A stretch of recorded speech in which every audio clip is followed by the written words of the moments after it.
এখন যে উপদেষ্টার নাম ওরা ব্যবহার করতেছে, উপদেষ্টা নাকি ওদেরকে বাঁচাচ্ছে। বাংলা ভিশনের এক প্রতিবেদন নিয়ে সারা দেশে চলছে তোলপাড়। আলোচনা সমালোচনায় ভাসছে নেট দুনিয়া।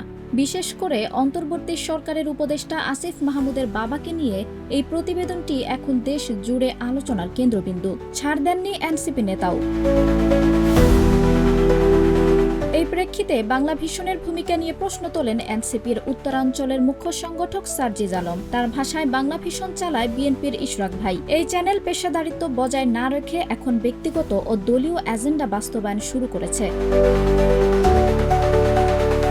২৪-এর অভ্যুত্থানের আগে যেভাবে সময় ও ৭১ টিভি পক্ষপাতদুষ্ট ভূমিকা রেখেছিল, বাংলা ভিশনও এখন সে পথেই হাঁটছে। তবে আগের মতো সুবিধা করার সুযোগ থাকবে না। হুঁশিয়ারি দিয়ে সার্জিস বলেন, সাধারণ জনগণ এসব বাটপার টিভি চ্যানেলকে বয়কট করবে। তবে এ বিষয়ে প্রতিক্রিয়া জানিয়ে উপদেষ্টা আসিফ মাহমুদ নিজ ফেসবুক পোস্টে ক্ষোভ প্রকাশ করে লিখেছেন, মিডিয়া দখলে থাকলে থানায় হামলার মামলার আসামিও নিজেকে ভিকটিম সাজাতে পারে। থানা ভাঙচুর করা, জুলাইয়ের হত্যার আসামিরা মার্ডার করে উল্লাসকারীরা এখন ভিকটিম, আর আসিফ মাহমুদ ভিলেন।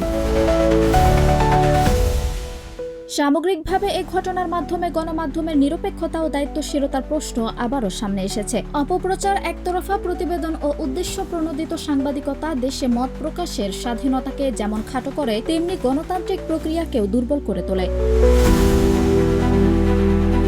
আঞ্জুম হক আরবি, প্রজন্ম ২৪।